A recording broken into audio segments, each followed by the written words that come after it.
अस्सलामुअलैकुम दोस्तों, क्या हाल है? सब कैसे हैं? आप वीडियो देखें अली ऑटो वर्कशॉप की और मैं आपको दोस्त उमर। आज हम इस गाड़ी का जो एसी बैरिंग है वो चेंज करेंगे। आप आवाज़ सुने।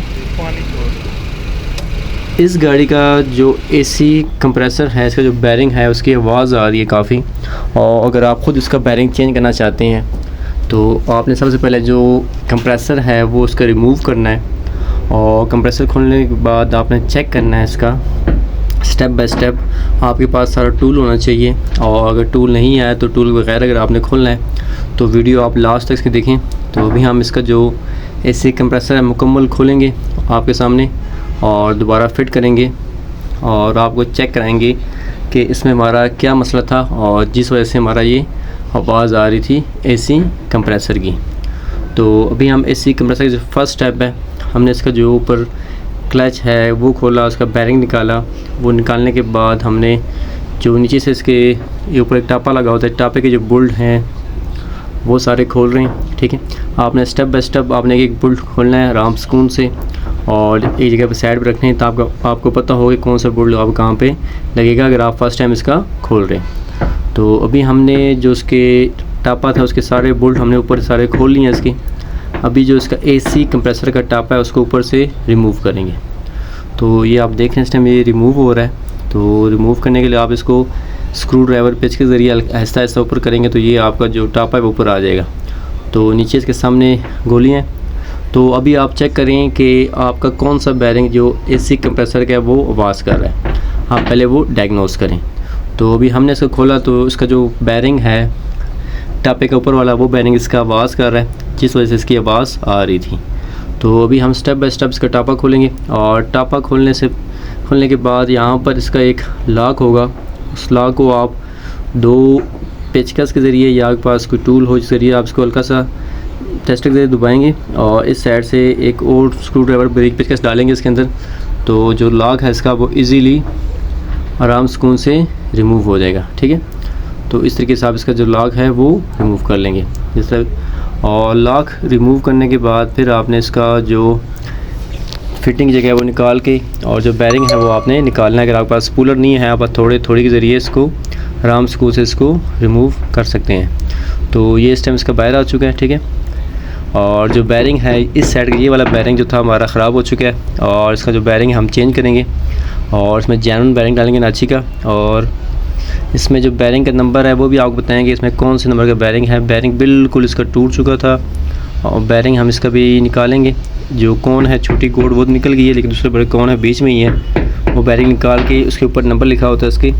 तो नॉर्मली इसका जो बैरिंग का नंबर आता है 6001 इसका नंबर आता है बैरिंग का जापानी। तो बैरिंग रिमूव करने के बाद हमने इसके ऊपर हल्की सी ऑयल लगा कर दोबारा बैरिंग प्रेस कर रहे हैं। बैरिंग प्रेस करने के लिए आपके पास सुम्बी हो या ऐसा कोई टूल हो जिससे आप इजीली इसका जो बैरिंग है वो प्रेस कर दें। तो अभी इसका बैरिंग को हम इजीली आराम सुकून से प्रेस करेंगे। अगर आप इसको गलत साइड लगाएंगे जो बैरिंग है वो दोबारा ख़राब हो जाएगा, और अगर आप ज़्यादा ज़ोर के साइड लगाते हैं तो आप इसका कंप्रेसर भी तोड़ सकते हैं। तो जो बैरिंग है बिल्कुल इजीली आराम सुकून से बिठाना है जहाँ तक ये बैठता है। तो बैरिंग इस टाइम इसका बैठ चुका है। तो अभी बकाया फिटिंग शुरू करते हैं इसकी। थोड़ा सा कंप्रेसर इसका हल्का सा दागी है लेकिन हम ट्राई करेंगे, चेक करेंगे, हो सकता है चल जाए, और अगर ना हो फिर आप इसको चेंज कर लें, वो आपकी मर्ज़ी। तो अभी हम इसके स्टेप बाय स्टेप जो काम है सारा हो रहा है। ठीक है, तो बैरिंग फिट हो चुका है। उसके बाद जो उसके टूल हैं जो पुर्जे हैं सारे बिल्कुल फिटिंग में जेन्युइन फिटिंग में आएंगे। अगर कोई चीज़ भी आप गलत फिट करेंगे तो वो बैठेगा नहीं और आपका जो कंप्रेसर है वो आवाज़ करेगा। तो ये इस टाइम यहाँ पे इसको बिठाएंगे। इसके ऊपर एक लॉक आएगा, वो लॉक आपने बिठा देना। जो शुरू में देखा वो लॉक हमने इसका रिमूव किया था। तो लॉक रिमूव बिठाने के बाद ये एक प्लेट आ गई। प्लेट को आपने बिठाना है। प्लेट के दो नक्के होते हैं पिन, उसके ऊपर आप 10 की टी के ज़रिए या कोई और 8 की या 12 की टी के ज़रिए आप सेट मारें तो वो बिल्कुल इजीली आराम से अपनी जगह पे बैठ जाएंगे। तो आपने इसको बिल्कुल साफ़ करना है कंप्रेसर बिल्कुल क्लीन करना है। जो पुराना ऑयल है इसका सारा साफ़ करेंगे। जैसे आप देख रहे हैं ये पूरा मुकम्मल साफ़ होगा। साफ़ करने के बाद हम इसमें जो एसी कंप्रेसर का अपना ऑयल होता है वो ऑयल डालेंगे इसमें। ठीक है, तो ऑयल जो कंप्रेसर का अपना ऑयल होता है वही आपने यूज़ करना है, खुला ऑयल यूज़ नहीं करना। जो हमने शुरू में थोड़ा ऑयल यूज़ किया सिर्फ बैरिंग को प्रेस करने के लिए ताकि बैरिंग इजीली आराम सुकून से बैठ जाए। तो ये ऊपर एक रिंग बिठा दी हमने। ठीक है, इसके बाद जो बकाया फिटिंग है वो आप देखते नहीं लास्ट तक। ये डॉक्टर लगा देते हैं इसके यहाँ पे। तो ये ऑयल इसका भी डालने लगे हैं, जो एसी कंप्रेसर का अपना ऑयल होता है, तो वही ऑयल आपने इसमें डालना है दिल खोल के। मतलब जितना आप जो बंदा फिट कर रहा है उसका अंदाज़ा होता है, जितना अंदाज़ा हो गया होगा कितनी बोतल है हमारी, इस बोतल की मतलब आधी से तकरीबन थोड़ी ज़्यादा हमने इसमें डाला है ऑयल, ठीक है। और अभी इसके स्टेप बाय स्टेप जो गोलियाँ एक एक गोलियाँ रखेंगे सारी, और गोलियाँ एहतियात से कि गोलियाँ गिर ना जाएँ। गोली गिर भी जाए तो दोबारा आप इजीली आराम से मैग्नेट के ज़रिए आप दोबारा वहाँ से निकाल सकते हैं। तो जिस तरह भी हम इसकी गोलियाँ निकाल रहे हैं, तो ये गोलियाँ इसकी यहाँ पे बिठा के सारी बिल्कुल लेवल स्टेप बाय स्टेप बराबर करके इसके ऊपर फिर आपने जो ऑयल है इसका एसी कंप्रेसर का वो दोबारा डालना है, ताकि जो गोली है वो मतलब हिले ना। जिस तरह हमने इसमें भी ऑयल डाला है एसी कंप्रेसर के यहाँ पे गोलियों के ऊपर, अब गोलियाँ हिलेंगी नहीं।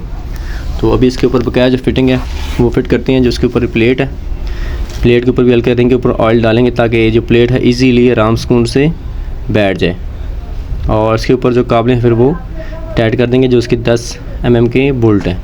और साथ में जब बिठाने के टाइम आपने क्लच के ज़रिए फिरना है इसको, ताकि जो अपनी जगह पे फिटिंग आए वहाँ पर ये इजीली आराम सुकून से बैठ जाए। अगर आप इसको ज़बरदस्ती बिठाएंगे तो आप इसको तोड़ देंगे।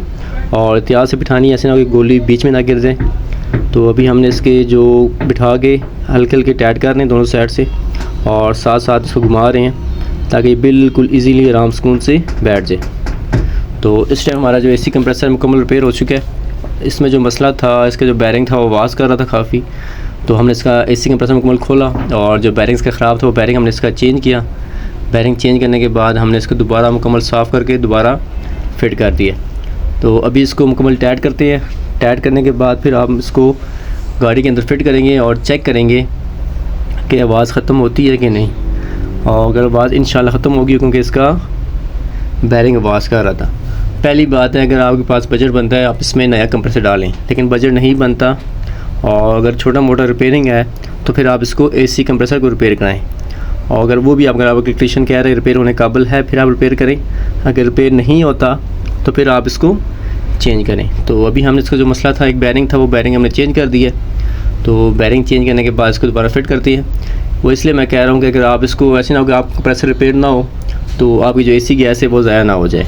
तो ये चीज़ आप एहतियात से देख लिया करें। अगर रिपेयर होने काबिल है फिर रिपेयर करें, अगर रिपेयर नहीं होता तो फिर आप इसको चेंज करें। और अभी इस गाड़ी में फ़िट करती है और ये मुकम्मल हो चुका है। अभी इसकी जो आवाज़ है बिल्कुल ख़त्म हो चुकी है, कोई आवाज़ इसमें नहीं आ रही। एसी कंप्रेसर में बिल्कुल सही हो चुका है। तो जो हमारा मसला था बैरिंग का, बैरिंग हमने चेंज कर दिया है। तो क्या अगर वीडियो अच्छी लगी तो लाइक करें, शेयर करें, सब्सक्राइब करें।